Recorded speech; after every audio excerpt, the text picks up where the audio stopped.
for as long as I've been involved in buying comics in the direct market, it's like, oh, where does my guy get his comics from? Diamond. What do you know? Where's the previews book? Oh, it's Diamond Previews. Like, it's just weird to think that there would ever even be an alternative. Yeah, yeah. But I mean, talk about a monopoly, Yeah, people want to talk about how the industry's going to come back. That is definitely one of the things that I want to see in the new age of distribution is Diamond does not have a monopoly anymore. Right. Because this is just one of the reasons why. I mean, not saying if there was 5 different distributors, they all wouldn't be doing the same thing Diamond is. But I know Sam knows a comic book owner. I know a comic book owner and a guy that worked in a shop for 20-something years. They fucking hate Diamond. Hate them. They hate them. Yeah. And the reason they hate Diamond is because Diamond can tell them to fuck off. We don't care. You can't get your comics shipped to you any other way. Right. Stuff comes in damaged all the time. Yep. And a lot of their stuff is delayed. For example, if I try to get a Funko Pop through my comic book shop who gets it from Diamond, it comes out months after I can get it from Big Bad Toy Store or something like that, who doesn't directly go through them, who has to deal with, I guess, Funko themselves. Yeah. And that sucks because on one hand, I really want to support the local comic book shop more than anything. But at the same time, like, especially if I'm collecting something, if it's a certain line of something, like the Venomized line I collected or something. Or a Chase figurine. Yeah. I don't want to wait 2 or 3 months and I'm looking at all my buddies getting it, like I just don't want to do that. So then my comic book shop, they lose out. Yeah. You guys want to hear something funny about Diamond Comics that I just put 2 and 2 together for years? Sure. So the guy who runs it is a guy named Steve Geppi, right? Or Geppi, whatever. He's an old Italian man. He's 70 years old. He loves comic books. This dude has a museum of popular culture stuff in Maryland. So if you ever find yourself in Baltimore, you should look it up, the Geppi Museum. And if you know me, I've got pictures on Facebook of the time I went there a couple of years ago. I was much skinnier then. Don't make fun of me. This motherfucker has got a copy of Action Comics in there. Number 1. Oh, man. Yeah. There's like 15 that have survived. And one of them is in the president of Diamond Comics' personal museum. Right. It's wild. There are hundreds of vintage comic books, like floor to ceiling. Wow. Like a high ceiling plastered with like vintage movie posters, like the big ass ones that they used to hang up on billboards because they didn't paint them on. They were like canvas. It's crazy. And what you said, it's in Baltimore? It's in Baltimore. I bet that's pretty cool to see. Oh man, when I went, it blew me away. And I mean, I come from New York City, where we've got probably the best museums in the world. Right. And I was completely. I mean, it's also. I mean, comic books are a niche interest. You know this, sure, because you're also a comic book fan. Right.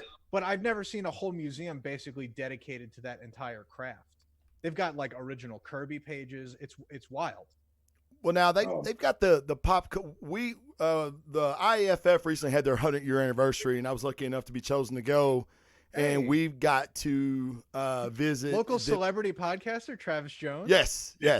I was totally upset they didn't have me MC it, but they didn't. But whatever. Fuck you, Hot Shake Burger. But they have the Pop Culture Museum in Seattle. I went to that one when I was on vacation for Christmas. Yes. Yeah. Dude, it's amazing.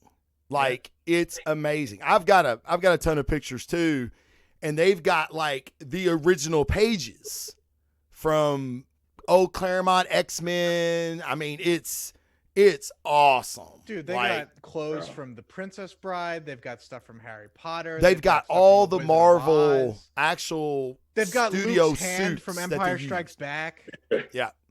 Oh. Matrix stuff. I mean, movie stuff galore, but like there's 2 floors full of comic book shit. And they have a whole Pearl Jam exhibit if you care about Pearl Jam. Yeah. Well, the rock, they got a bunch of rock and roll and shit. I mean, it's pop culture, so it's I heard everything. they had Tupac's other testicle. I don't know if that's true. I didn't see that. Yeah, I don't know if I haven't been there, but I heard they had Tupac's other testicle. Got shot off. Fuck. Yeah. I knew I was missing something. He got shot in the dick. You should pose with it, you know. But I mean, for guys that just entered the chat, we're talking about the kind of the state and the future of the comic book industry right now. What I want to talk about is, like, I feel like I'm a little upset with Marvel. Okay, Marvel, which is responsible for like 70% of the fucking industry, which is crazy. It's crazy. Like back in the day, it was like 50-50. You can't even fathom that as far as an industry standpoint. Yeah. So it's not even the big two anymore. Right. Remember when we used to call Marvel and DC the big two? Like, come on. Yeah. But so what a lot of publishers have done in Image, which hats off to fucking Image Comics because they were the first to do this. They're allowing returns like 100%. So like shops aren't going to be they're not going to have to worry about getting stuck with product that they can't move. They're going to have 100% of availability to return from a certain date to a certain date. Okay. Marvel is the only company or publishing company not doing that. Yeah. They're allowing deep discounts on orders, but you order it, you're fucking stuck with it basically, which I think is pretty shitty from someone that has, we look to set the standard on shit like this. In DC, especially with DC in flux the way it is right now, I mean, they're making pretty good decisions, obviously.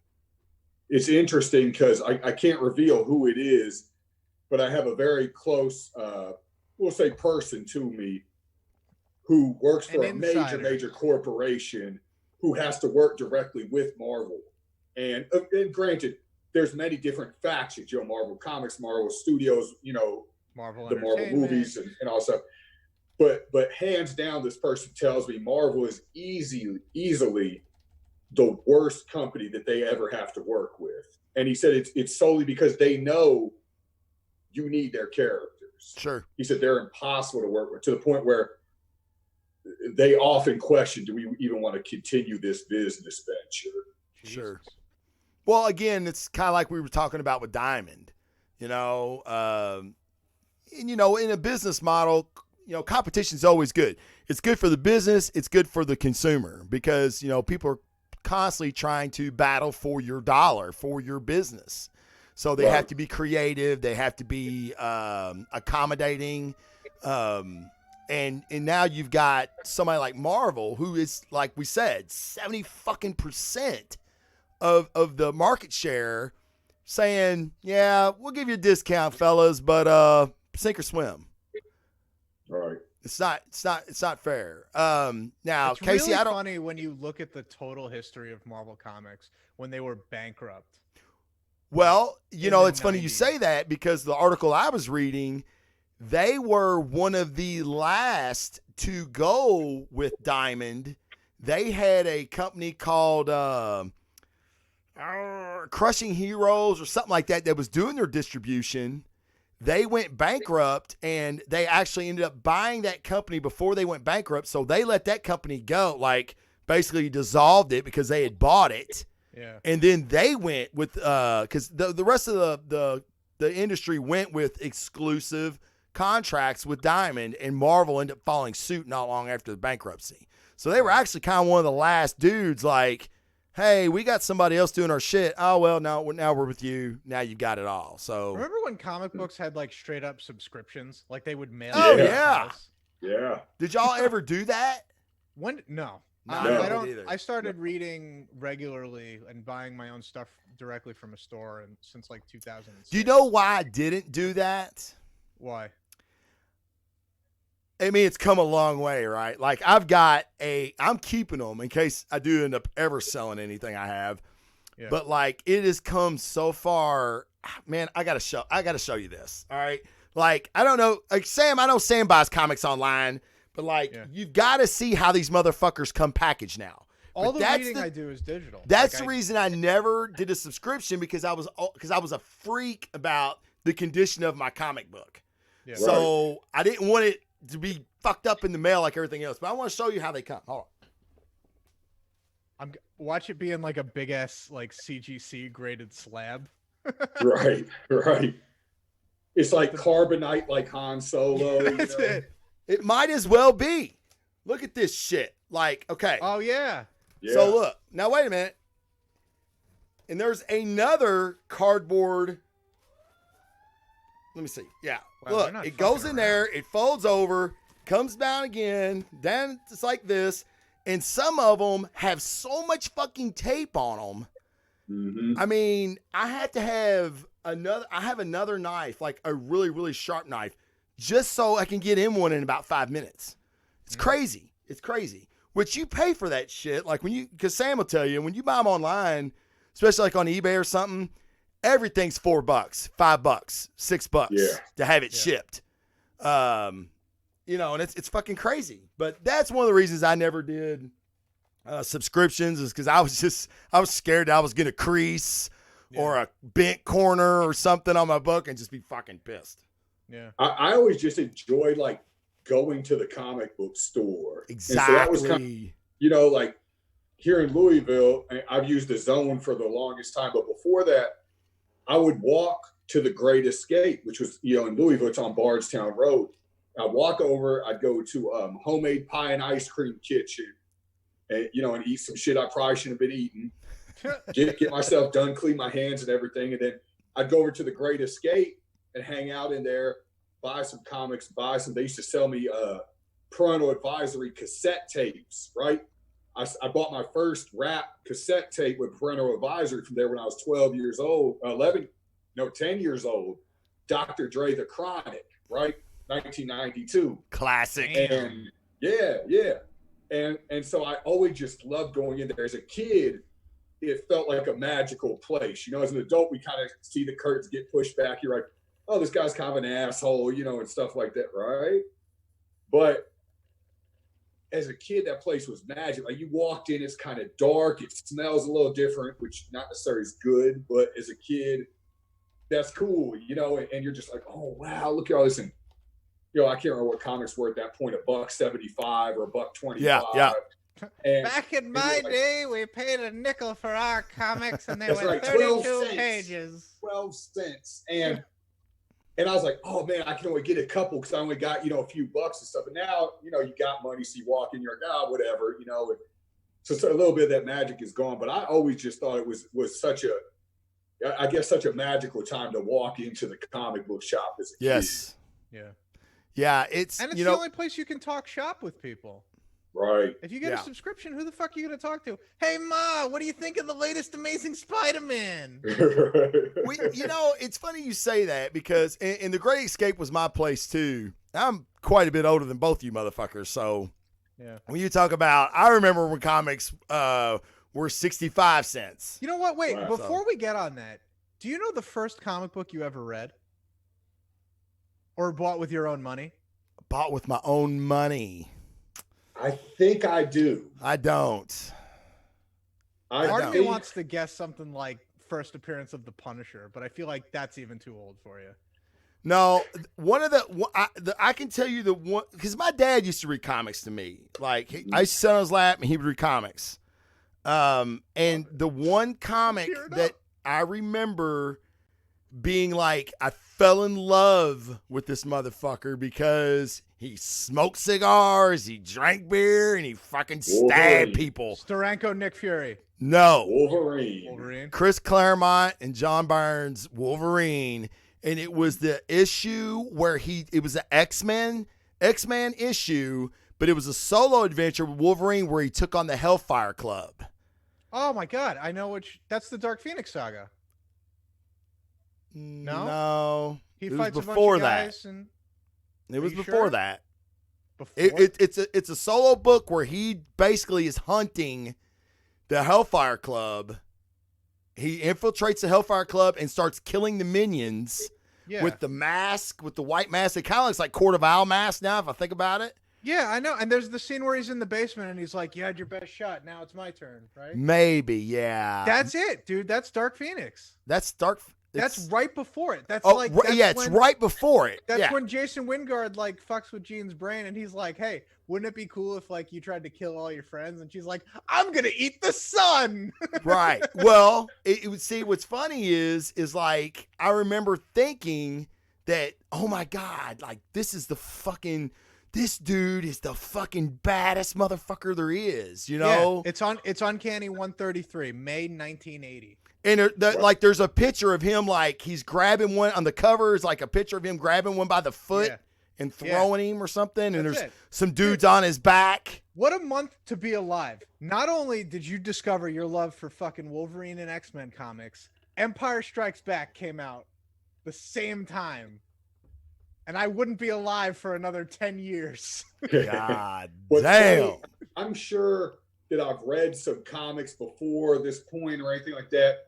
But the first comic I really remember sticking in my mind where I was like, man, I love this, was actually a graphic novel. And it was Army or Heart of Darkness with Wolverine, Punisher, and Ghost Rider going against Blackheart, John Romita Jr. on the art. That was the first one that I remember as a kid sticking in my head being like, man, this is the coolest shit. Oh, man. You know? Those team-up miniseries in the 90s were like, they're still super 90s, but they're really fucking cool. They're really cool. And Romita's art was so good back then. Yeah, man. It was. Really was. Because you're not a big Romita fan now. I hate his art now because everybody looks like Kick-Ass dressed up in whatever superhero costume he's writing about. Yeah. But back then, between that Heart of Darkness and close to that same time, he did a great Daredevil miniseries called The Man Without Fear. Yeah. Right? Frank Miller wrote it. Yep. And his art was fantastic. And now, you know, I feel like he phones it in. Like I said, everything's fucking kick-ass. I don't even, you know what it is? I don't think it's so much that he phones it in. I think Klaus Janson doing his inks has made his art suffer for years. And Dean White doing his colors for years when he was doing like Avengers and stuff, it looked like shit. The last good thing I think John Romita Jr. drew that I loved was Amazing Spider-Man with Straczynski. Ooh, yes. But I mean, you look at it, that's fucking colors, 20 years ago. You know? Like I do love Dean White's colors, though. Him and Opeña together. Yeah, him and Opeña together, yes. Man. Him and Romita, absolutely not. Yeah. No way. Yeah, no, I agree. My first comic I remember getting, my dad brought me back a 3-pack from like Walmart or something. Oh shit, I remember those. One, weird, because in New York at the time, Walmart was like, what the fuck is Walmart? Like it just wasn't around. Right. But he brought me back, maybe it was Target, I don't know, whatever. He brought me back this 3-pack that had 3 comics, and I remember 2 of them. The first one was an Iron Man comic that he goes to like a party and it's the power broker is the bad guy. So it's a bunch of like people getting drunk and high off their ass, like getting random superpowers and like blowing up walls and stuff. Oh yeah. And at the end, you know, his girlfriend Rumiko at the time like ends up getting turned into like the Thing, and it's like really fucked up and weird. And the cover of it is like Iron Man like screaming and like reaching out of this crowd of like poorly dressed super people. And I'm like, this is wild and crazy. Like this probably isn't even like a good story. And I've gone back and read it years later, and I'm like, all right, this is fine, but this is definitely not the highlight of, you know, this Kurt Busiek Iron Man. Yeah, but that it doesn't matter. That's irrelevant. Matter. It's formative. Right. The other one, which I think was very formative, was an issue of Mutant X, which at the time I didn't know was an alternate universe story. That's the one where Havoc gets sent into an alternate timeline where like he's married to Madeline Pryor and Storm is a vampire, and the Beast like continued to mutate where he's like an amphibian man. I don't remember that. Oh, dude. Mutant X is so fucking weird and so fucking cool. Really? And when I discovered Exiles a couple of years later, I know you love that shit. I was completely dude, any alternate universe. I'm big on alternate universes. All in. Red Sun Superman, that's my favorite. Oh, Elseworlds, baby. That's I just want to say I got a question for you guys on the same line. Yeah. Because for me, and maybe you haven't gone through this, but for me, you know, I got out of comics for a long time, especially when I was in college. Yeah. I couldn't afford anything. I was playing basketball, you know, all that stuff. What hooked you back into when you got back into comics? What comics stood out that hooked you back in? Where you're like, oh yeah, baby, this is my crack rock. You know, I'm all the way in. I'm itching. You know, yeah. What got you back in it? I got an answer, but I'll let Travis go first. Mine's easy. Mine's super easy, and I've talked about it on the Defender Report many and many a time. Yeah, and I still have. Yours, what's that? I think I know yours. Yeah, I have the copy. Like it's about 5 feet away from me. We're practicing social distancing. It's cool. Not 27 feet away, Casey. Just 5-6 feet. Man, fuck. It's the same issue, mind you. It's fucked. I mean, you could barely, like, the cover's barely hanging on. I was going to school for 5 years, came back home like Sam. I was playing ball and shit. Didn't have time for that shit. I always liked it, and like if someone would talk about it, I'd be like, "Oh yeah, motherfucker, I know about comics." You know, I didn't. But a buddy of mine, Troy Patton, which he watches the show, he said, "Hey man, you still collect comics?" Because he's got a pretty nice collection himself. I think he still does. And I said, "Nah, man, I kind of got out of it." He goes, "Man, got something you should read." And I'm like, "What's that?" And he's like, The Dark Knight Returns. Get the fuck out of here. And I'm like, yeah, is that cool? And he goes, oh my God. And he started explaining the concept. It's an older Batman. He's fucking grizzled. He's tough. And I'm like, yeah, man, I'll check it out. So I went to Books A Million. Wait, so this is when it was new? So this is like what, 86? No. Oh. Dude, I didn't come back home from school till 95. Okay. So no, it was not new at all. It was in a trade form already, which back then you didn't have trades. Yeah, you know what I mean? Like unheard of. Yeah, it was unheard of. But Books A Million had it because it was on the fucking bestsellers list. It won all these awards and shit. Yeah. So that's what got it made into a trade. Let's not get it fucked up. I mean, it wasn't because it was comic. It was because people were studying it in college classes and shit. Yeah. So I got it and read it and was like, oh my God, this is fucking amazing. Like Sam said, this is, guys, I'm like this, hey man, is Greg Escape still open? So that got me, had little long boxes, slowly filling them up, and here we are today. It's your whole goddamn comic book podcast. It's funny. What's yours, man? Case? Mine is pretty interesting. So I used to read a lot of comics as a kid, and I would read them in libraries and whatever, but I wouldn't really buy them. Like my dad didn't buy them anymore. He had some stuff, but like he got out of it a long time ago. But like even then, the stuff he read was like old Richie Rich and fucking Archie, and I'm like, this sucks. But like I think Archie is cool now. But when I was a kid, I'm like, oh, they're just in high school. And it's like, oh, will they, won't they? It's the same shit every time. Meanwhile, I'm like, wow, I can't believe Wolverine's gonna die in this comic. Right. No matter what you read, the same stuff over and over. I was 16. I was working in retail, and I finally had, a little money in my pocket. Not a lot, but like I'm not paying rent. I'm fucking going to high school. Like, not really dating because I'm a loser. So I have a bunch of disposable income, and I'm like, you know what? Fuck it. Like, I'm reading all these Wikipedia articles about comics. Like, I want to read the actual stories. I don't want to just read about them. I want to read them. So I walked into my local comic book store that I used to go to when I was like 7 years old to just look at the shelves and never buy anything, except my dad might get baseball cards or something. And I see Cable and Deadpool sitting on the shelf. And this is like, I know you're like, oh, wow, that's not that long ago. That's still in the cultural zeitgeist. It's Cable and Deadpool like number 22 or something. It's like a team up with the Heroes for Hire. And I pick it up and I'm like, this shit is fucking funny. And I just went back. Like I looked at all the other Marvel comics I wanted to get. I went on eBay. I bought past runs. Like I was blowing through whatever money I had. Really? On comics. But that's how my collection started. And that's when I discovered stuff like Exiles and basically the whole corner of once you read about Cable and you read about Deadpool, like you have to start reading like regular ass X-Men. Right. Like they're like at the time, like C-level characters were like, Sure. It wasn't even a big deal. And I couldn't even imagine in 2006 that there'd be a Deadpool movie. No. Like, are you kidding me?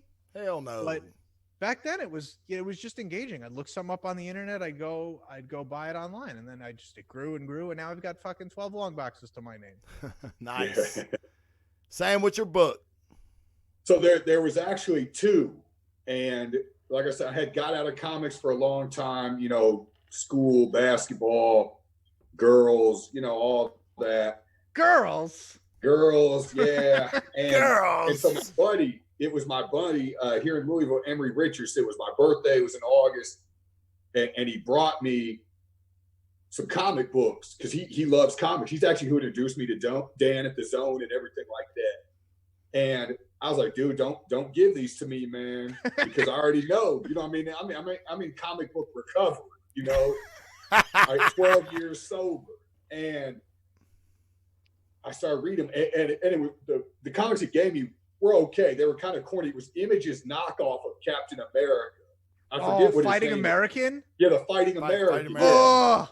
So I No. I was like, this book is terrible, but like, I'm back. It's like, you know, like I said, it's like if you're a heroin addict and you've been sober and you get some heroin, but it's some shit heroin, you still got heroin. It's still heroin. So, Right. So that I was dosing. And so I came home and my roommate at the time, his name's Sam also. I was like, dude, I think I'm jumping back into comic books. And he was like, he goes, I got something for you. Kind of like what your buddy did. And it was Batman, kind of like what your buddy did. He said, read this Long Halloween. Damn. And I ripped through it. I was like, and I love Tim Sale's art. I was like, holy shit. Yeah. So I immediately, boom, go to the comic book store. And I'm like, I don't know where I'm at now. I'm so far gone. And comic book stores can be overwhelming if you don't know what you're looking for. You know, hell yeah. Yeah. And I said, look, dude, the guy working, I said, I need some good ass comics, essentially. Like, hook me up. You know, I'm feeding, man. And he looks you dead in the eyes and he goes, let me tell you a little something about Dark Victory. Right. So he hooks me with that for sure. But I'm like, you know, put a rock in my pipe, man. I'm ready to smoke. And he said, well, who do you like? And I was like, I like Batman. I love the Ninja Turtles. I love Daredevil. That's probably my shit. Swamp Thing. Those are my guys. He goes, read this Shadowland. I said, okay.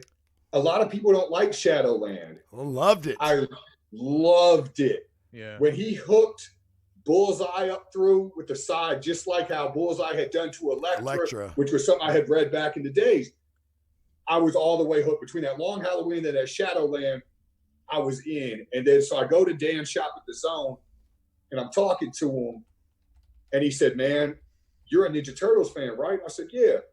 He goes, grab this new IDW run of Ninja Turtles. And I was like, man, I don't know, man. Ninja Turtles, the comic's been campy for a long time. You know? He goes, dude. Oh, boy. He goes, so issue 5 was the first one, which was the Resurrection issue. Yeah.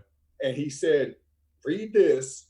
If you don't like it, I'll let you bring it all the way back for a full refund. That's how strong I am. I said, wow. Okay. All right. I read it. I said, oh, motherfucker, this is everything I've always wanted because I'm a martial arts fan. I'm all about family and brotherhood. The art's fantastic. And now you hooked it in with resurrection and Buddhism. I said, oh, my God, man, this speaks to me on like 7 different levels. Immediately ordered the trade for issues 1 through 4 and ordered issues 1 through 4 first print. You know, I, in fact, have every variant of issue number 1 that was made. I've got like 45 different covers for this thing. Jeez. And it's been on. And for me, it's the most consistent. There's over 200 issues now if you count all the miniseries and tie and stuff. Yeah. For me, it's the most consistent run that has ever been done in comics. It's not the best run, but it's the most consistent run that's ever been done in comics to me. Yeah. And I definitely think that's an arguable point. Yeah. I mean, it's never like sucked. Never. I've read a fair chunk of that. And it was pretty solid. I think I read up until Donatello's like death. Oh yeah. And then I'm like, this is fucking awesome. Like, when is it going to slow down? And then at the time I was reading like 50 other books, and I'm like, oh my God, what am I supposed to do? But it's So on that Invincible. On that note, yes, Invincible. I love Invincible. Invincible, we get it. That's a whole other show. That's a whole other show. Invincible never sucked, but it didn't have over 200 issues like the Turtles do. So twice the run. of Invincible, but Invincible is amazing. If you've never checked out Invincible, guys, you really need to. But I want to get to Neil Brandon's comment, because I asked the guys in the chat, what's the first, your first comic? And he said Archie's Teenage Mutant Ninja Turtles number 24. I was 5 years old and found it at a yard sale. No idea what a comic was, but I love the turtles, so I was hooked after that. Is that a yard sale comic, Hitler? Man, that is fucking dope. That is awesome. Yeah. I still, to this day, which I'm so bummed out now because the weather's breaking here in Kentucky, and I can, this would be the time of year yard sales are fucking popping. And I would always stop at a yard sale. Like, I'd be on Eastern Parkway and fucking pull over. Hey, do y'all have any comics? No, I don't think we. All right, have a good yard sale. And I'm fucking in my truck going on. Later. But I will always check one out just to see if anybody's getting rid of their shit. Because yard sales are a great place to find like really, really good treasures. And then Jason said, honestly, got back into them because a friend said, I see what you did there now. I'm reading this. A friend said, you got to read this Thor comic. I was like, I don't like Thor. You know that. God Butcher Run. Yes. There's two comics that, actually three, that I always recommend to people. Of course, it's always Dark Knight Returns, and it's Thor, Jason Aaron's first run, God of Thunder, and then the God Butcher. Either one of those. You can read either one of those. What's funny is you talking about that. I was not a Thor fan, and he's still not my guy. Like, he's cool, but he's not my dude. Sure. Oh, man. Those 12 issues, God Bomb and God Butcher, are 12 of the best issues of comics I've ever read. And they're not number one, but you could stack them up against any 12 It's arguable, yes. Totally agree. They'll go toe-to-toe with any 12 issues. Yes. The past fucking decade of Thor comics have been awesome. Yes. Like, even if you don't give a shit about Jane Foster, which, one, fuck you, she's great as Thor. Like, he's kicking all kinds of ass. Even when Jason Aaron ended his run and Kate started his new one, it's like, all right, so Thor is just going to be one of the best books, like, on the stands. Like, this is just what's happening. Which is Jason Aaron, he's a great writer throughout. Don't get me wrong, but that's what he was born to. He was born to write Thor. Killed Jason Aaron. Well, did you guys read Southern Bastards? I feel like that would speak to you on a personal level. Yeah. No, Southern Scalped Bastards was good. I mean, Scalped, Southern Bastards, they're fantastic. But Aaron, like Sam says, I couldn't agree more. Jason Aaron, he's of course an amazing comic writer in all kinds of ways. But he has nailed a character's voice more in Thor than I've ever seen any writer do for another character. I mean, there's great characters and there's great writers that do great characters, but not for me. Aaron and Thor, it's peanut butter and jelly. It will always be the epitome to me. Now, I have to caveat that by saying, and Sam knows this because he was right beside me when I said it, we met Donnie Cates at GalaxyCon in Louisville last year. How'd you like him? Donnie? Yeah, how'd you like him? I had been warned previously that. Be honest. Oh, I'm going to be. I ain't got no reason. I'm not Kevin Smith, dog. I ain't Kevin Smith. I'll fucking tell you the truth. I'm never going to work with Donnie Cates, so I don't give a fuck. Yeah. And plus, because he and I have tweeted back and forth since this event. Donnie Cates called me a dick, to make a long story short. Yes, but what I did was I had some books signed. I'm a big Cates fan. Still am. Yeah. Still am. Yeah. Big Cates fan. As he was signing the 12 books that I had for him to sign that day, he had drawn a cover for Mile High Comics. It was a variant cover that you could only get through Mile High Comics. The motherfucker was like $10. It's the worst cover you've ever it's the worst variant cover ever drawn in comics history. I mean, the guy's not a fucking comic book artist. Then don't draw a fucking cover. Yeah. Don't charge $10. Don't make it a fucking Midtown Comics exclusive or a Mile High Comics exclusive. Right. So anyway, I put it on the bottom on purpose. And as he's going through, he's signing, and I'm not really saying anything to him.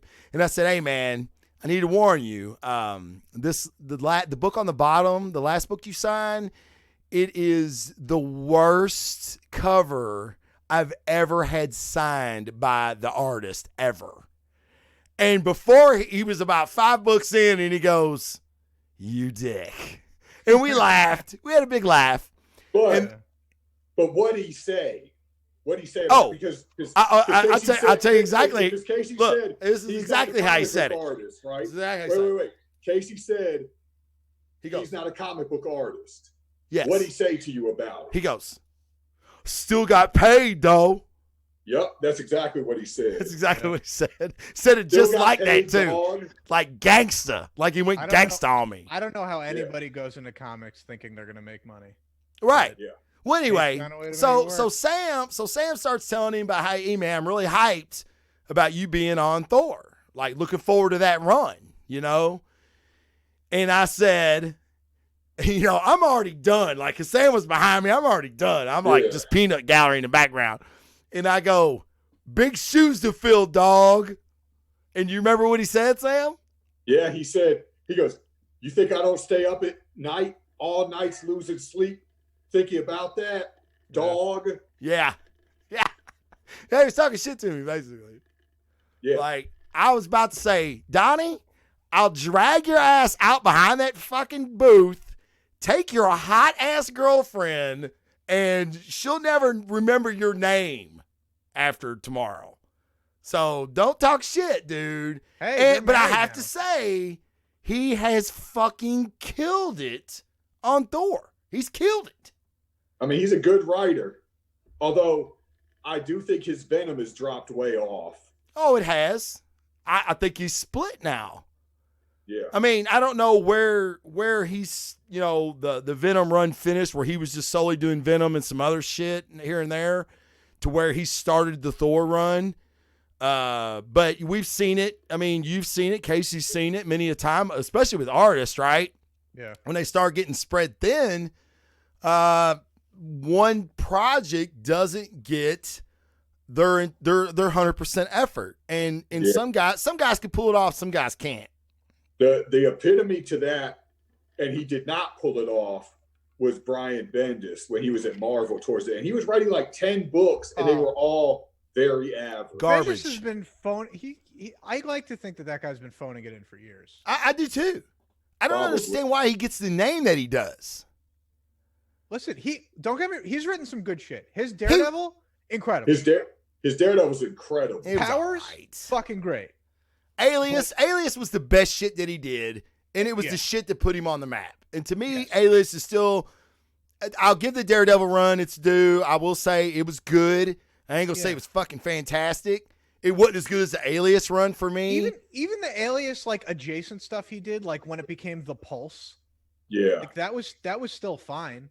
When he was doing big blockbuster shit like New Avengers and Civil War II. Oh, right. But that's right before he left, wasn't it? That's before he jumped close. ship. Was it? Close. I think it's got to be. That's what, 2015. When did he start writing Superman?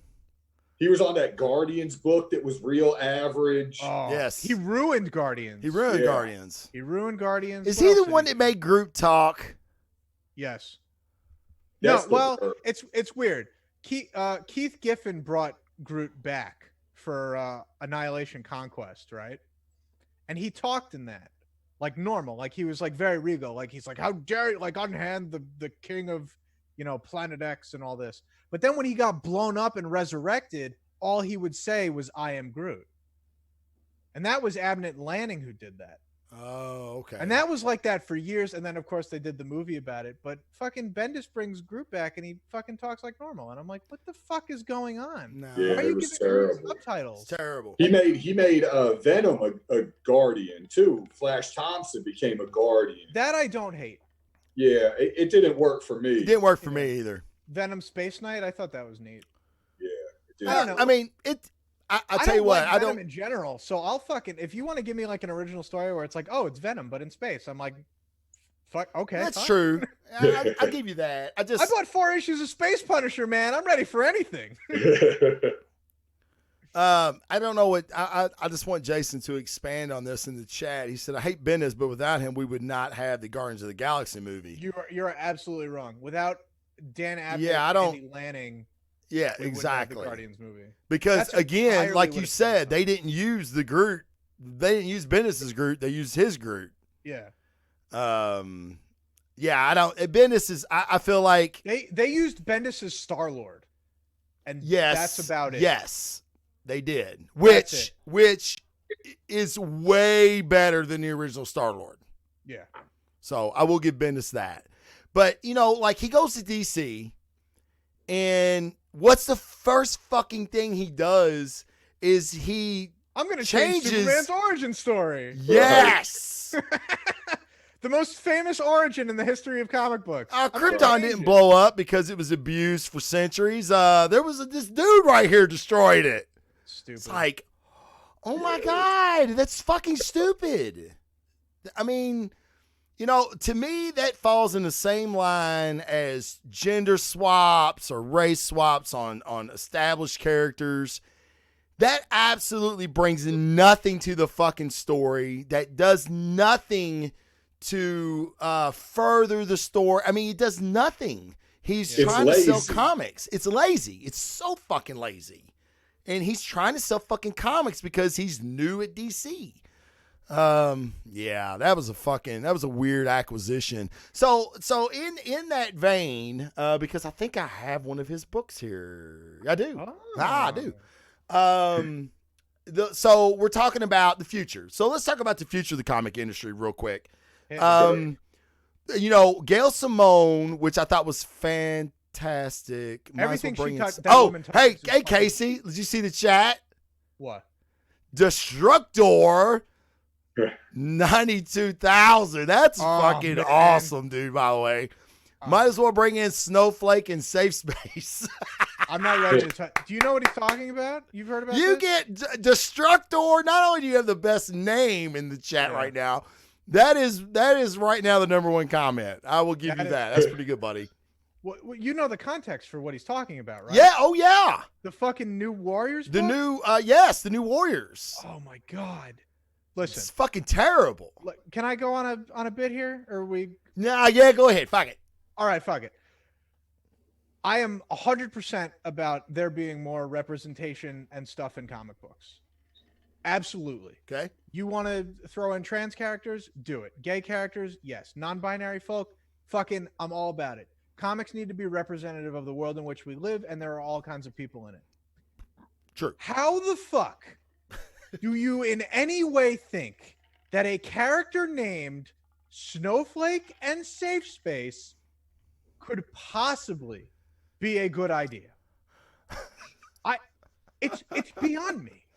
It's like, hey, so you seen the video, right? Oh, I saw the video. I saw the video. Well, I saw he's trying to. that Kibblesmith did with. He's trying to change the negativity that these names or terms represent. Do you know what this is? And I'll give you the perfect fucking metaphor because you brought up Kevin Smith. Yes. You know in Clerks 2 when Randall's like, he's got Porch Monkey taped to his back. Yeah. And he's like, it back. "Oh no, it's cool. I'm taking it back." Yeah. That's what this is. It's so stupid. So fucking stupid. Why? Well, you can make, Casey. You know what? Without the names, it would have been fine. No. Well, I tell you, the guy. I don't even remember his Powers? name. I never heard him before. The guy that's creating this book. Do you remember?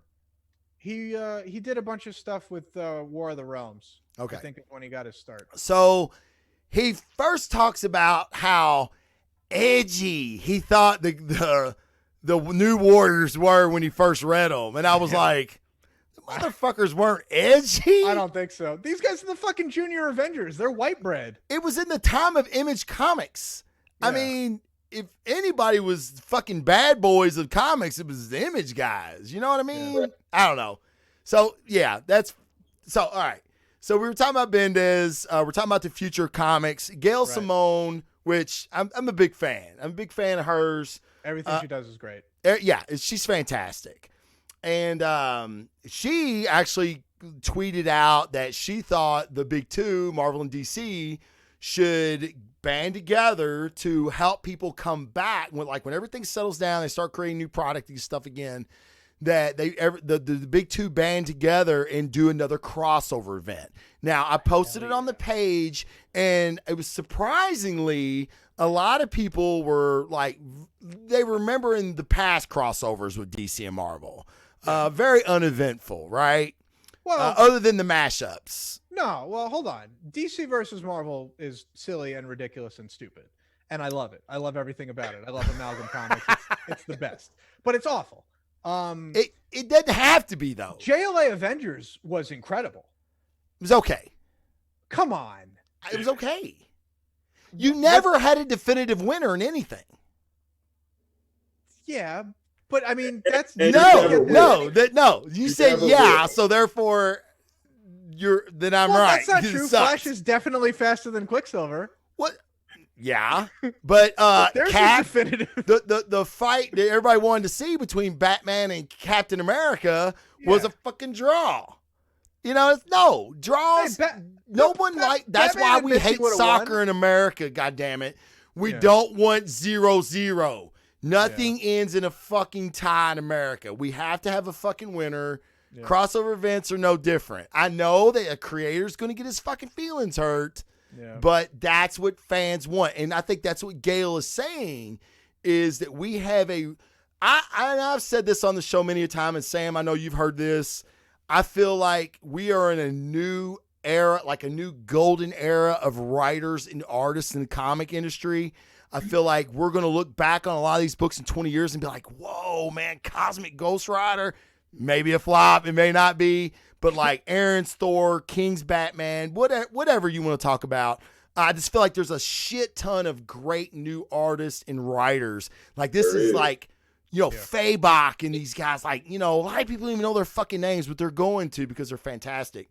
So I feel like, on her tweet, on the thread, a lot of creators were chiming in on what they wanted to do. Now, they're all caveat this by saying it'll never happen, but if we're throwing our hats in the ring, I want this. Yeah. So, just real quick, just to give me a highlight reel. I want a highlight reel. Okay, I'll give you a highlight reel. And then I want the chat. I want you guys to be thinking about what you would like to see, and I want to hear what you guys think. Okay, Gail, this was Gail's recommendations on her tweet. Vision, Mr. Miracle by Tom King. Thor, Wonder Woman by Cates. Superman, Spider-Man by Bendis. All right. So Fabian Nicieza. Nicieza, thank you. Gotcha. He's like, I'll throw my hat in the ring. I want to do Deadpool Deathstroke. Nice. He's one of the coolest dudes I've ever met, too. I will definitely footnote that by saying he is a fucking amazing dude. Fantastic dude to meet. If you ever get a chance, he's at a con near you, go meet this dude. You will not fucking regret it, I guarantee it. Yeah. Tom Taylor, who I'm a fucking huge fan of now. Tom Taylor rules. I love Tom Taylor. He don't give a fuck. I will kill everybody. I don't care. Once they gave him the keys to Injustice, and it's like, fuck it, do whatever you want. Dude. I'm just going to do this for 5 years. Tom Taylor, X-Men Justice League crossover. That's what he wants to do. Now, these are the creators saying what they want to do. Yeah. Okay? Scott Snyder stole he literally, his tweet fucking pulled right out of my head. He's like, y'all can do what you want to do. Batman versus everybody. And I'm like, yes. We all want to see Batman versus everyone. Batman versus the Marvel Universe. Let's see. I would just like to say, in the official IDW DC crossover of the Ninja Turtles and Batman, Shredder whipped Batman's ass in their first meeting. Dude, not only did he do it once, he did it again in the animated movie. Yep. Whip Batman's ass. So, and that's DC official. Yeah, it's not canon, but it was put out by DC. I know, but what? Okay, all right. Dude, we gotta do we have to do a Super Fights anything episode. That's a crossover is basically an Elseworlds type story, which is fine. I'm good with that. It's fine. I'm just saying DC stamped it. Okay. Sure. That's all I'm saying. All right. I don't know what to say to that really. I want to see Shredder rated R versus Netflix Iron Fist. Must we bring back Netflix Iron Fist? Kill him in the first frame. It's a 1-page comic book. Kill him. In the first frame. Just kill him. I need to see what the fuck? You're a martial artist, and then just done. I just need to see his death somewhere. It can be in pages. It can be animation.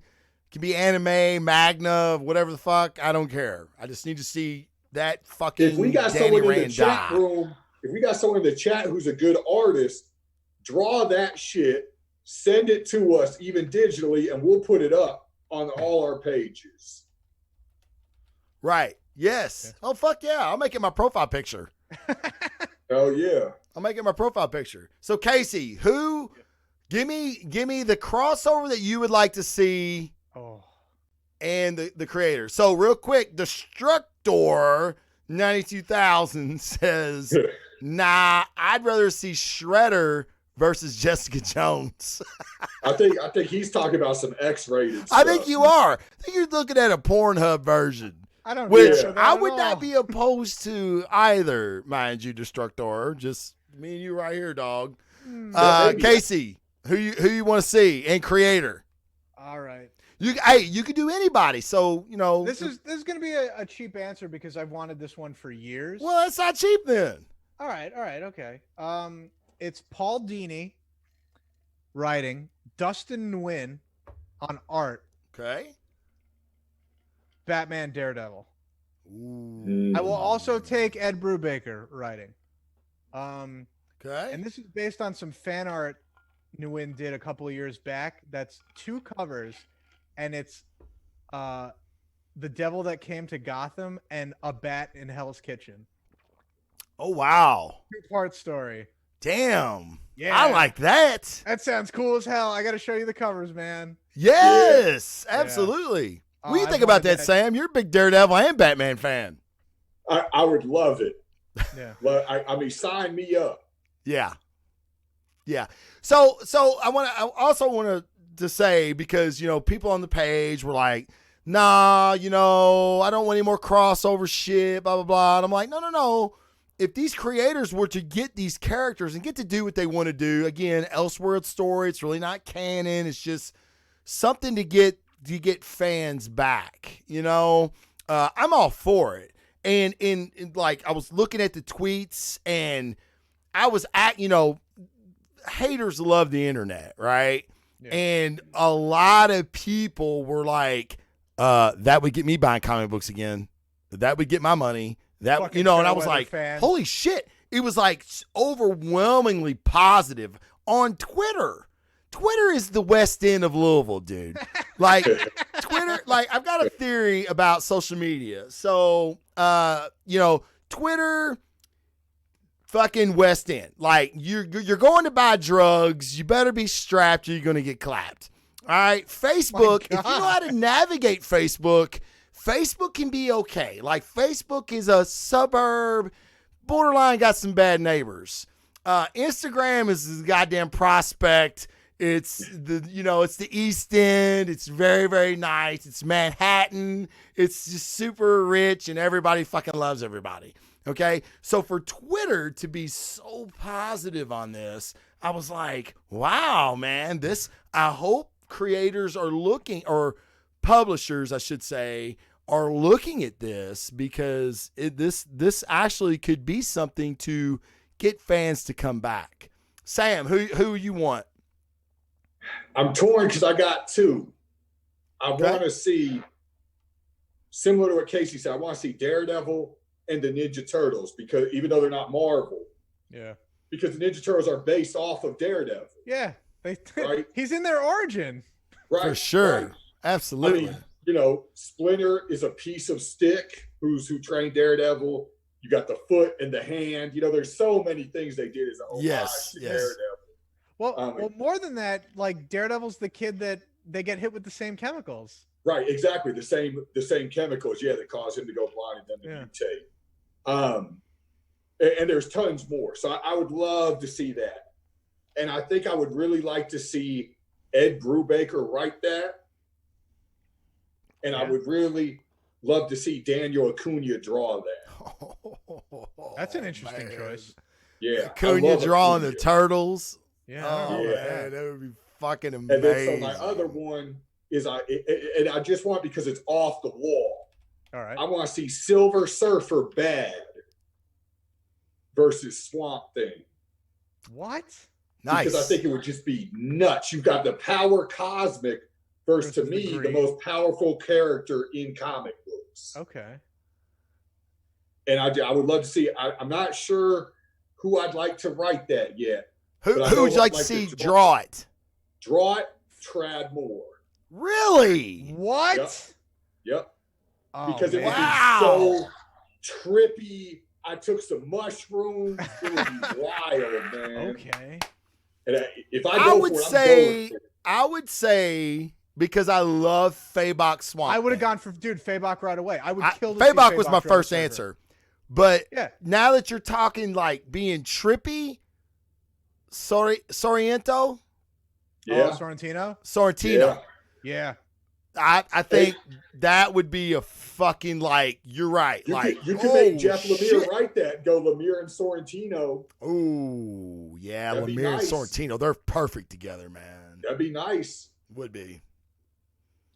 You know what I would still love? If they did they brought back like all the old crossovers that have been done. Like you do Darkseid versus Galactus again. Sure. But you do a new spin on it. Sure. Oh, shit. I can't remember the creator's name now. It's going to drive me nuts. What'd he do? He made a very interesting one. It was Harley Quinn, which this would be probably like a total spoof book, but I was like, what the fuck? Harley Quinn versus Darkseid or Thanos. Is it Palmiotti? It wasn't Palmiotti. No? Okay. No. Damn it. I was, like I said, I was reading all of them, but I'm sorry, I'm reading the chat. I hate that. I'm like, I was reading that. Oh, I'm reading the chat. Sorry, guys. Like that. I'm old. Jason says, oh, yeah, that is peanut butter and jelly. I was never a fan of Green Arrow until I read their run. Yeah. And, he's like, yeah, you're exactly right. Old Man Logan was awesome when they touched it. And let's not even talk about the Black Barn right now, because that book is just Gideon Falls. Yeah, Gideon Falls. If you guys like horror comics, Gideon. Well, when you said trippy, I mean, anytime I think trippy, I'm going straight to Gideon Falls. Like it's amazing. I mean, that book could win every fucking comic book award there is. For what it is. You know what I mean? And I'm a capes guy. I'm a superhero guy. I like violence and, I like shit like that. Gideon Falls, big muscly dudes punching stuff. I like guys punching stuff. Yeah. I like guys flying. I like all that shit. But Gideon Falls is an amazing comic book. If you haven't given horror comic books a chance, you really, really, really should. So do you guys think, honest opinion, we'll close out with this. Do you guys think that the comic book industry, is this the end of it? Are we going straight to digital now? Because I posted that question on the page too, on the Facebook page, and there was a lot of people that, surprisingly to me, just being an old school comic book guy, they were like, yeah, I see this being the death of print comics. It's all going digital after all this. Or does the comic book industry, the printed comic book industry, survive the coronavirus? Casey, go ahead first. Man, I don't even know. I mean, what do you have numbers on how many people read digitally currently versus how many read print? It's not even close. I don't remember the numbers. But I remember going, God damn, never thought there was that much of a divide, which is odd because there is a lot of, and like me and Sam, actually, we still buy print comic books, but we still read digitally. Yep. You see what I'm saying? Yeah, no, I get it. So there's a lot of both, but if you take the people that buy printed comic books each week or once a month or however the study was done, it's not even close to the amount of people that read digital comic books. You know what my answer is? So again, okay, so before you give your answer, I don't mean to cut you off. I got it. But it's a lot of people are speculating that this could be the reason to jump to digital only instead of going to the print version. Like, you know what? I'm going to cancel my pulls. I'm just going to subscribe to Comixology or whatever, and I'll read them when I read them. You know what I mean? Online. Yeah. So go ahead. I think maybe the age of specialty shops is over. You'll still be able to get print comics, but they're really just, at this point, they'd be more just like collector's items. And beyond that, I really don't know. I mean, I'm a person who only reads digital now. Okay. So, it's, and that, it didn't take a fucking plague to get me to do that. Just the sheer convenience of it. And also not wanting like my house fucking filled with the stuff, but that's beside the point. So to your point, Casey, Neil Brandon just chatted. He said, I collect printed key issues, but for weekly current books, I go digital because there's so much out there. I just don't have the physical space for it. Right. And I can totally, and Sam and I can both totally agree to that, because like I have this room right here to my right that, because my wife's cool, she lets me put, you said you have 12 long boxes. I have probably 60 short boxes, which, 30 long boxes probably. Yeah. To my right, and that's not counting what I have downstairs in the basement. So yes, the just the logistics of keeping printed books storage wise becomes an issue. Sam, what do you think? So of course I have no idea, because I'm a nurse, and so I'm going to say right off the bat, I was one of the people that underestimated the coronavirus. A month ago, I'm like, look, guys, it's like the flu. Yeah, it can kill some old people, which is terrible. Yes. But I don't think it's a whole lot. And I'll be the first to admit I was dead wrong. Okay, first off, I was completely wrong. Like, this thing is for real. Okay, so I can't tell you and say, this, because I've been wrong so much already when it comes to this thing. I'm going to say no.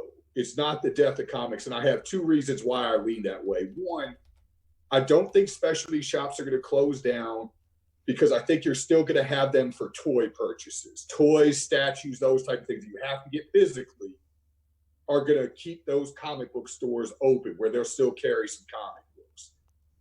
That's my guess. The only other thing is I look at the actual novel book industry, and everyone thought when Kindles came out, this, that, it's it. Who wants to carry a whole bunch of books? I can look at it on my Kindle, blah, blah, blah, blah, blah. All Good point. And books, still, people buy books left and right. I know people all the time, they're like, I'll read that shit on a Kindle, or, I'm going to buy the book and I'll get on the Kindle in case I'm sitting out at the pool, Exactly, yes. Which is what me and you do with comic books. Yes. Not sit at the pool, but, I read them at nighttime, so it's easy to keep it lit up with my iPad or whatever. So because of those things, I don't think it's going to be the end of comic books. But like I said, I would caveat that by saying I've been dead wrong about this whole thing anyway. Sure. So I don't know. I pray it's not, because what a cool medium. You know what I mean? Absolutely. And as much as I love digital comics, it's still different to have that comic book in your hand. Yes. Yeah. Well, we all three of us spoke earlier in this show about the magic of going to our comic shop, the magic of reading that comic for the first time, and then the magic again of being away from it and then finding that book that got us back into it. Mm-hmm. You know what I mean? So now, would there be that same magic reading it online? I don't know. I read one of the best comic books I've ever read in my entire life a couple weeks ago, The Ice Cream Man, number 18. It was one of the. It is. I didn't give it a 10 on my show. I should have. I regret that. I will. The next Blazing Defender, I will definitely go back and retcon myself, because I am still to this day thinking about that comic book and about how it moved me. You texted me about it. Yes, I mean, like, it brought me almost to tears. That's how good this fucking comic book is. So, and I read that online. Now, I ended up actually purchasing it later, but I ended up reading it online first. And I was like, oh my God, I've got to fucking own this. I physically have to have this fucking book in my hand. Well, and there's something to, like, having it. You know what I mean? Like, all the books I read online and stuff, you know, and there's still stuff I get all sorts of in print too. But if say it's something I don't collect in print normally, like, because I collect Ninja Turtles and Daredevil, so let's take Ice Cream Man 18, and I read it online and be like, man, this is so good, I have to own it. Yes. And even though I own it digitally, that's not the same. It's not the same. No. You know. Now we're older cats though. We are. I don't know. I don't want to call them millennials. I mean, they may even be younger than that. Dude, I'm a millennial. Are you? Yeah. Okay. Well, who's Generation X then? When's your birthday? My birthday? Or what year? Yeah. Well, I'm not Generation X. I'm saying who is Generation X? Dude, I don't think you're a baby boomer. Oh, wait, no. Baby boomers. I'm not a baby boomer. What are my parents? I don't know. I think they're Gen X is like you were born in the 70s. I'm pretty sure. You're thinking of, okay. What? Wait a minute. I think I'm Gen X. Jason's saying I'm Gen X. Oh, yeah, I am Gen X. Yes. Yeah. He's right. Yes. Yeah. You're right. I'm thinking of Zoomers. You're absolutely right, Jason. Thank you. Thank you. No, Zoomers are fucking, they're kids. Yeah. I'm thinking of Zoomers, but okay. I am Gen X. So what I'm saying is Zoomers may not feel the same way about physical copies of things because their life is fucking virtual, damn near. Right? Yeah. Okay. This is what I'll say about to caveat on what you both hit on these points. The gaming, as far as specialty gaming in comic shops. This is from two different reports that I read. Let me see if I can find it again. Most game-centric stores said if gaming companies stop production, would hurt their business far more than comics stopping production. That I believe. Yeah. When I read it, I was like, really? And then I was thinking about it. I was like, yeah. Which Sam and I also, we know a guy that runs a shop that he really doesn't do a lot of gaming at all. Oh. And I remember when the gentleman I spoke about earlier that was running a comic shop for 20 plus years, when he retired, the new people that came in, they focused on gaming, and he hated that. He was like, they're going to focus on fucking gaming. I don't like that. And now it kind of looks like that was a fucking good business model decision. You know what I mean?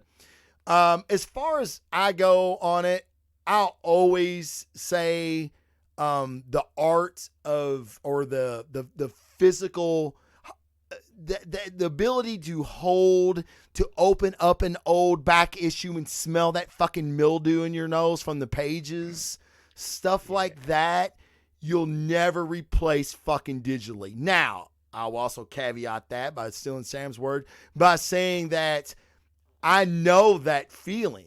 That is, it gives me good feelings. It gives me good memories. It gives me a good state of being when I smell that and I have that comic book in my hand, because I have fond memories. The Zoomers, which I didn't even know that was a fucking term for a generation. You guys, the chat constantly teaches me things. I love you guys for it. I didn't, I don't know if they ever, because they don't even take books to school now. I substitute teach them off days from the firehouse, and they don't even have books now. Everything's done on a Chromebook and online and Ingenuity and all that shit. And it's like, damn, you motherfuckers don't even have books. Like, so it's becoming a foreign concept to the younger generation. So, I'll always say, and Fred Durst said this, You can't stop technology. It was the Napster generation, right? People were stealing music online, and Metallica was fighting. And Fred Durst was like, "You can fight it, you'll lose. You'll never beat technology." And I think he's right. As far as that goes. Right about. What's that? One thing Fred Durst was ever right about. Yeah, but he was. I mean, I'll never forget it. It was a Spin magazine. I was like, I sit there and thought about it. I was like, he's right. You'll never beat technology, no matter what. But you're always going to have guys like us. We're going to have our fucking long boxes, and we're going to talk about the mildew in the pages and having the physical copy, and kids are going to look at us like we're fucking retarded. And that's just the fucking way it is. I pray that the industry helps these local shops. And guys, if you guys are listening, you're going to listen to this on iTunes or whatever. If you do have a local comic shop and you've never been to it, but you've always wanted to go, a lot of them are doing curbside service. This is a great time to buy trades. Yes, you can get them on Amazon, but you can get a really good deal and probably a discount by buying a trade at a local comic shop and keeping a local comic shop open. If just a few new people show up because of this, me and my wife are both doing this with our local restaurants and stuff like that, trying to keep them open in this time. Your help goes a long way. Your dollar goes a long way for them right now. Just that they know that you're there and that when they do open back up, you might actually fucking come in and buy something. You know what I mean? So, and I know Casey being in New York, you guys are getting really, really hit. Everything, it's over. New York is closed. I mean, it's literally a fork in them. They're done. Earth is closed today. Do not come here. Dude, I have to say that seeing the pictures of Times Square, it's empty. It's Walking Dead-ish. It's that scene where Rick Grimes is walking into the city of Atlanta with nobody on the road. I saw that with pictures of the Vegas Strip too. Oh, and you could see yes, clear down the Strip. It was unbelievable. Yes, it was unreal. Yeah, and Jason just reminded me, I did make a post on the Defender Report earlier Facebook page about Mile High Comics. Mile High Comics, man. They're they're doing a great thing. Don't get me wrong. I'm when I say this, I'm not taking anything away from Mile High Comics, but they are helping themselves because they know if local comic shops go under, they go under. So they're doing their part on basically selling packs of comic books and dispersing that money out to local comic shops. Now, I don't know what that looks like. They're going to have to sell a lot of packs of comics to help these shops out across the country. But Sam and I have talked about this before in our personal lives. Comic shops before this pandemic were closing left and right. Yep. So, and then like in Kentucky and Louisville especially, we have quite a few, which they're closing everywhere. And if Neil, which is in New Jersey, if Neil wants to speak, because, he says his area has quite a few comic shops as well. He also lives near Kevin Smith lives. So, they have a secret stash and all that. It's a big comic book community, apparently. That's cool. I didn't know that. It's very, very cool. Yeah. He tells me shit all the time. I'm like, oh man, it's awesome. I need to come up there. I want to go visit him and have him show me around. Come see me, motherfucker. I can't come up there. I'm gonna get something, dog. Y'all got fucking explosions. People trying to blow shit up. You got a fucking virus. Listen, if you're going all the way to New Jersey from fucking Kentucky, you can come to New York and we can hang out in Midtown Comics. Dude, one of my goals for me and you, or you and I, is when New York Comic Con is in, I'm definitely coming up there, and we're gonna go to the con, and we're gonna hang out, and hell yeah, buddy. It's gonna be fucking awesome. Yes. Because if I can't go to San Diego, that's the next one to go to. Oh, absolutely. Mm-hmm. For sure. And Sam probably come with me. Yeah, and we could go. I want to go to Baltimore and check out the museum too. Oh, yeah. Oh, that's for sure. Get fucking Meatheads Road Trip. Hell yeah.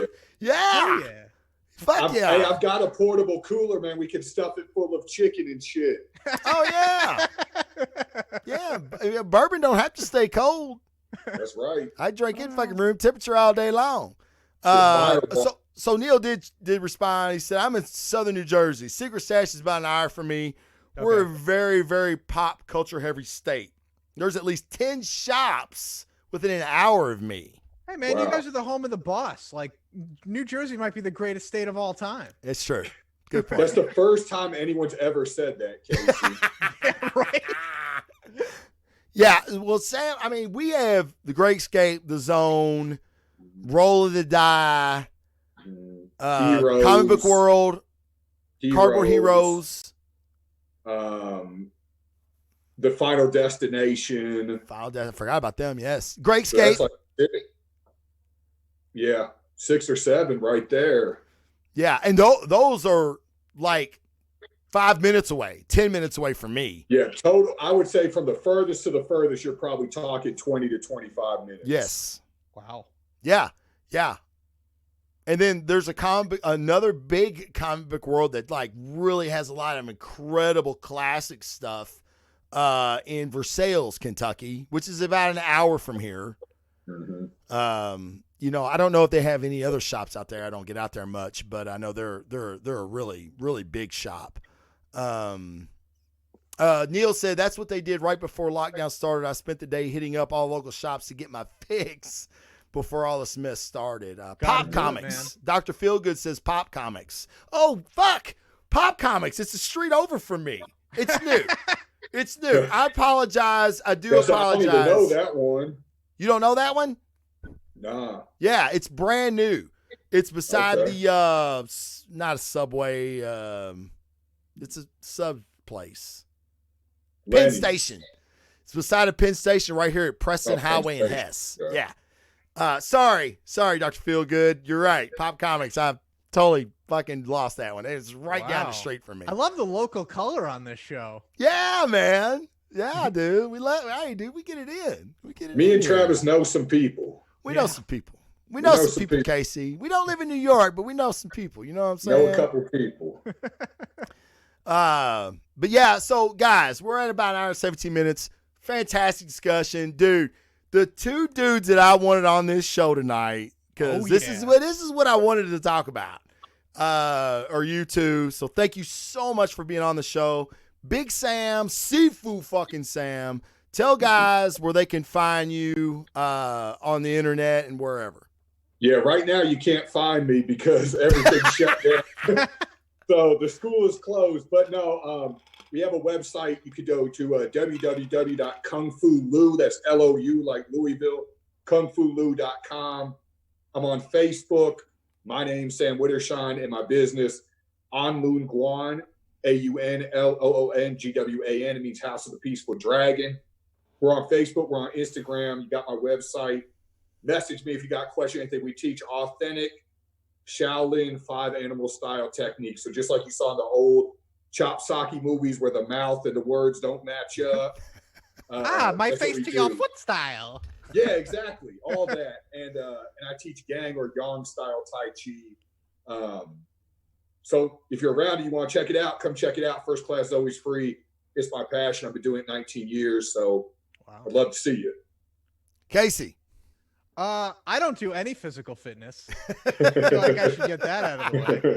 But if you like Travis's show and you want to broaden your horizons even further than just comic books and movies and all that stuff, we talk about video games. We talk about all kinds of popular culture nonsense going on at the Bad Coyote Funky podcast. You'll never forget that name. Wild name for a wacky and wild group of guys. Every Thursday night around 9 p.m. Eastern Standard Time at twitch.tv/badcoyotefunky. Awesome. And I am the Blazing Defender. And guys, I know that you've been asking me about the new show. Thank you so much for all the feedback you've given to me. Sorry, I'm at least 3 in before the show started. We're self-quarantined. No, I'm still working actually, which sucks. But Yeah, right. Yeah, we're essential. We're essential, man. Right? I'm essential, baby. Who gives a fuck? Nobody. Nobody gives a fuck. We're not getting a raise. Essential. We're just go to work, motherfucker. Yep. But yeah, so I do a comic book podcast. I usually talk about the new comic books that came out for the week, but now that's kind of gonna halt. It sounds like. I'm going to be doing a Blazing Defender report on trade paperbacks, and we talked about some of them tonight. I'm going to go through my trade box, and I'm just going to like pull some out, and we're going to talk about them. So put me on that. I'd love to do that. Oh, okay, yeah. All right. We can both get a box and just pull them out, and Casey can be on it too. We'll just fucking trades out and talk about them. But this is the new show, Blazing Defender Assembles. I hope you guys like it. Again, the feedback's been really good. I just wanted a water cooler show, man. I just wanted guys that I figured that we would all jive together and just talk about nerd shit. And in this time of quarantine and everything, I know that guys are needing entertainment, girls too. And I hope this show does it for you. Please follow the Facebook page if you want to stay up to date on when the new show is. If you have an Amazon Prime membership, you get one free Twitch Prime subscription. I would really appreciate it if you would use it on me. I don't know how to do that, but if you hit the subscribe button and link your Amazon Prime account, it'll do it. And some of you guys in the chat are already subscription members, and I really, really, really appreciate that. Thank you so much. In the chat, so just let me say, I do the podcast. You can find me on Anchor, iTunes, Stitcher, all the podcatchers. But the live stream that I'm doing tonight is really where my heart is, and it's because of the streaming chat. Facebook people, I'm really sorry that I can't see that chat yet. I will get it. I will get the Streamlabs to where I can see both chats. As of right now, I can only see the Twitch chat. You guys are always my other co-host. There was four hosts tonight. Sam, Casey, me, and you guys. You guys are a big part of what I do. I love the chat. I love it when you talk to each other. I love it when you correct me on shit. I love it when I forget names and you all are like boom, boom, boom, boom, right there on it. I fucking love it. You're Casey's my man in the chair. You all are my alternate man in the chair when Casey's not around. So thank you so much for your support, guys. I'm glad you're loving the show. There's going to be more to come, I promise. And some different guests, like I've promised. And as of right now, it's really jived, and I dig it. And again, Casey, Sam, thank you so much for being on. And stay tuned. Sam and I will be doing the Bloodshot movie review very, very, very soon. Oh, and that could prove to be very interesting, I think. It'll be interesting. It'll be interesting to say the least. But guys, again, if you just want to hit that bell. I'm also on YouTube if you want to subscribe there as well. But if you hit that bell on Twitch, you will be notified every time I go live. And with that, guys, dude, I don't even have to fucking say that. It's funny. I've been doing this for 3-4 years now, and I've tried to end the show the same way on a positive note. Now, of all times, keep your monkey ass at fucking home. Keep your ass at home. I get it. It sucks, but keep your ass at home. Me, you, Casey, Sam, we could walk through this thing probably. It's not going to really hurt us, but it definitely could touch somebody that you care about, okay? There is, I want to tell a story really, really quick about this. There is a firefighter that I came in the fire department with in 98.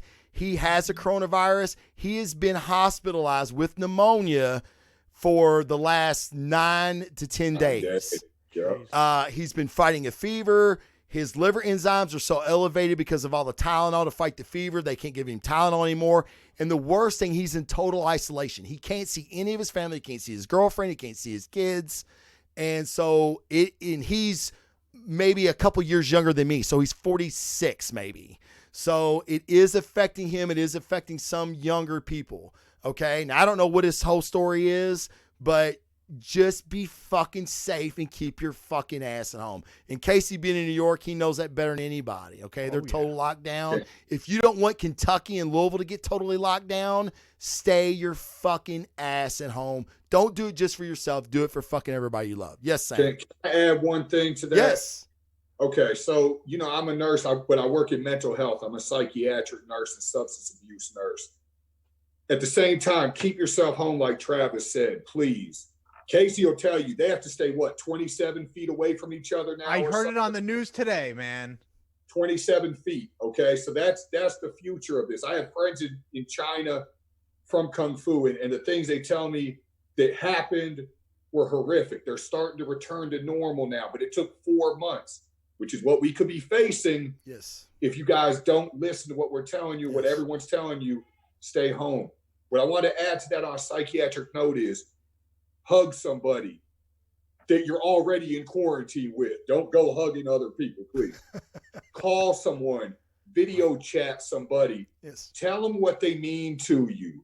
Tell them you care for them, you love them. Any of that, okay?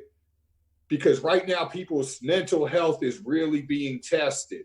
Great point. People who I know who are normal, sane, easy to roll with and everything, people are cracking. They're having anxiety. They're going stir crazy, okay? Tell some people how much you care about them. Let them know. Let them know you're thinking about them. Let them know, things are going to be okay if they do what they're supposed to do and all that. Right. And spread that message of positivity and love even more than we want you to normally. That's all I got. Yeah, man. No, good words, man. And again, Sam's in that in the nursing profession. He knows. He sees this shit firsthand. I'm being the first responder. I'm seeing it. I had an 80-year-old lady yesterday that her stove caught on fire, and we went in to, get her stove out because it was on fire. She was cooking. She kind of fucked up. And she was like, oh, y'all just bringing all this coronavirus in here. And I was like, you know what? You're absolutely right, ma'am. And me and 2 other guys walked out. I said, you guys got it. Get the stove out. Like, we didn't all need to be in there. You know what I mean? But we're tunnel vision and getting, doing our work. But yeah, no, I told her. She was like, I didn't mean to. And I'm like, no, ma'am. She had to have been 80, but I'm like, you're affected. This is life and death for you. You done fucked up, Grandma. I'll walk through this shit. I will walk through this fucking virus. Some people won't. And Brian Rodman, that was on the show last week, you guys seen him? The illustrator and creator of Memoirs of an Angel. Check it out if you haven't. It's a great comic. He has asthma. So, he has that autoimmune deficiency, and he's like, dude, I'm fucking staying home. I ain't getting out, and it's good. So just think about other fucking people. And that's always how I end the show, is just think about other people. Treat people like you'd want to treat yourself. And you don't want motherfuckers giving you a virus, so don't you do it to anybody else. And with that, guys, I've rattled on enough. Guys, I want to thank you again for being on the show. Fucking loved it. It was a good time. I love fucking comic books. Chat, thank you so much. You guys keep your social distance, keep your ass at home, and I'll be back next week, guys. So follow the Blazing Defender Facebook page for more times. All right, until then, Blazing Defenders out. Peace.